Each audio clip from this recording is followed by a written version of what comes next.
It's an old tradition within the forest tradition, and in fact throughout the Buddhist tradition, that by working for external harmony you create internal harmony. The qualities of mind, the attitudes you need to develop in order to get along with one another, are precisely the same ones you need in order to get some harmony inside your own mind. So take time, put in the effort to be in harmony with the people around you. The Buddha talks about being in tune with others, being on good terms with others, by developing physical deeds of goodwill, verbal deeds of goodwill, mental deeds of goodwill, by sharing whatever gains you get,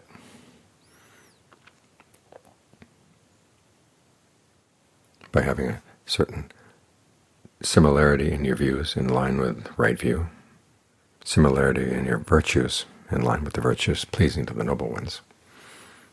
It's not just any virtues that you have in common. You want to have noble virtues in common. And the same with views. You want your views to be not just in common, but also right in common. And these qualities translate inside.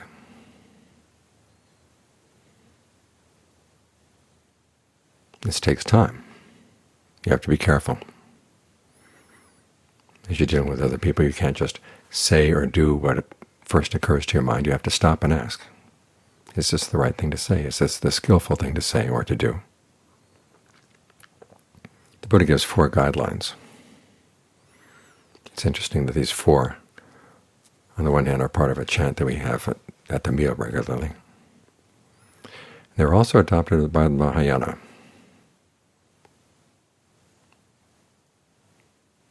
There's a case where a layman was said to have a large following. He was popular among the people who worked for him, the people who worked with him. It's because of 4 qualities that he had. And the Mahayana decided that if you wanted to be a Buddha, these were the same 4 qualities you would need to develop in order to develop a following. We may not be here to develop a following, but to get along well with one another, and to get along well inside. It's good to develop these 4 qualities. The first is generosity. You give of your time, you give of whatever special things you've received, and people are happy to have you around.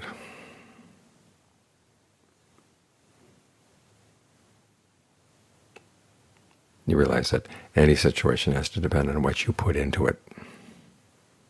So put good things into it.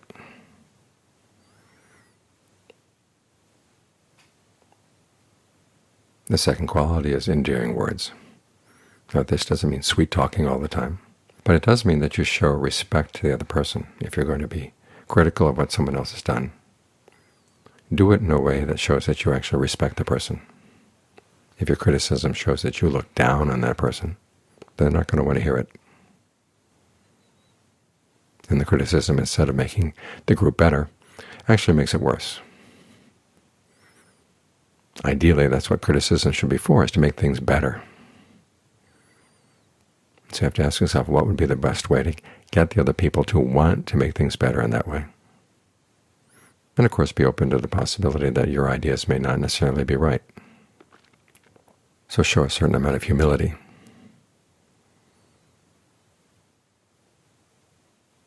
The third quality is to give genuine help.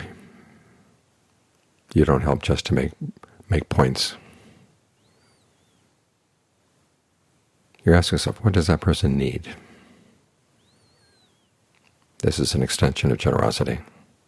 When you give a good gift, the best gifts are the ones that meet a need that the person has felt but may not have articulated. They may not have shown necessarily to other people, but the gift giver is percipient enough to see, oh, this is something the person is lacking. This is some help they really need. and you're glad to give it. It shows concern. It shows genuine compassion, not just feeling sorry for the person, but seeing what can be done to help that person's situation. And then finally, the fourth one is consistency.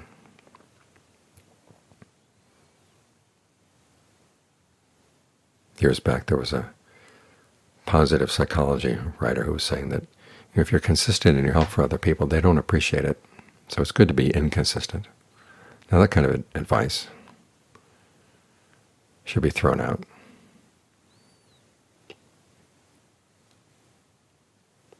It's when you're consistent and reliable that people feel good in your presence. They know they can depend on you. And this sense of being able to depend on one another, that's what enables us to live together without unpleasant surprises and disappointments. So as we work together, it's good to keep these four qualities in mind: generosity, endearing words, genuine help, and consistency. And they also translate into qualities you're going to need as you meditate. The basic principle of giving is that if you want to get something good out of an activity, you've got to be willing to put in first. Put in your energy. Put in your thought. It's precisely what you have to do with a meditation. You can't sit down and say, okay, now I want the mind to be quiet right away, and I want it to happen for me, and I want it to be arranged for me for it to happen. And if it's not happening, something's wrong with the teacher. As the Buddha said, the sources of suffering are inside. They come from within us. And we have to change things within us if we're going to get past the suffering. This means the work is up to us. And we're working on developing some qualities that will take time. So you have to be willing to put in the energy, have the trust that this process is going to work, and learn how to take joy in the fact that you are putting energy into something that's really worthwhile. That way your meditation is sure to develop. Endearing words, of course, have to do with the way you talk to yourself when things don't go well in the meditation. Again, criticize yourself in a way that shows respect for yourself, respect for your desire to put an end to suffering. The respect for your ability to do it.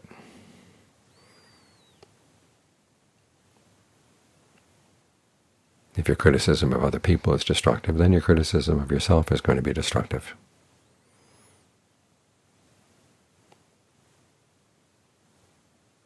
And the whole purpose of criticism should be to make things better. See, here's an area where things can be improved. Let's work on it. That's the kind of internal conversation you want. Genuine help, of course, has to do with figure out when things are not going well in the meditation, what's going wrong.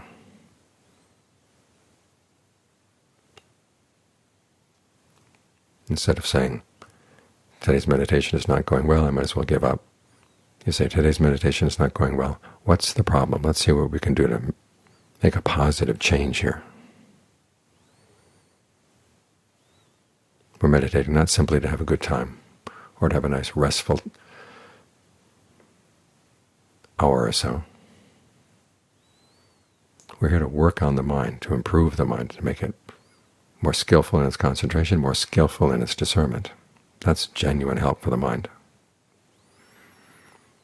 And finally, consistency. You meditate every day, every day, every day. You meditate in between the meditation sessions. One of John Fuang's first comments when I was starting to meditate with him, we'd have a group meditation in the evening back in the very early days. He said, if you really want to be good, don't stop when the group meditation ends. Go back and pick it up on your walking meditation path, back in your hut, back in your room. See if you can pick up where you left off, move it further. As you go through the day, remember your breath is there. You may not be able to maintain a full body awareness, but at least have some spot in the body where you anchor yourself, anchor your awareness. and make that spot comfortable. Or to treat it in a way that leaves it open, unstressed, unsqueezed.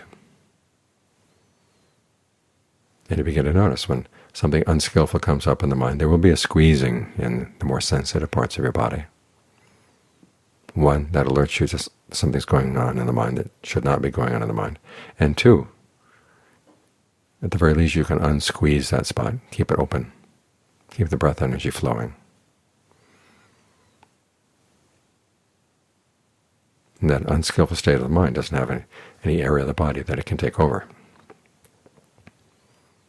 This way your consistency helps your meditation to develop. So you can develop some peace and harmony in your own mind. So remember these principles for harmony: generosity, endearing words, genuine help, consistency. Remember they're good for developing harmony both outside and inside. When you develop it inside, of course, it's going to be a lot easier for things to go well outside. The two help each other along.